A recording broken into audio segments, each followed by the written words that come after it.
Что у него на сердце к вам? Вот смотрите, очень хорошие карты выпали. На сердце к вам у него любовь, мечта о семье. В то же время он вас любит. Здесь романтические отношения, много эмоций. Здесь и семья, и романтика. И вы из головы у него не выходите, мечта о вас. Дальше.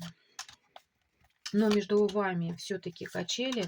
Он часто наступает на одни и те же грабли. Он часто вам создает ситуацию нестабильности, но в то же время никогда из вида не выпускает вас, то есть за вами подсматривает и знает о вас буквально все. Но вы связаны между собой, он очень сильно привязан к вам, и каждый раз он готов по-новому начинать отношения. Он, ну, прощения просить, может быть, и не просит, но вот у него желание возобновлять отношения и продолжать ваши отношения.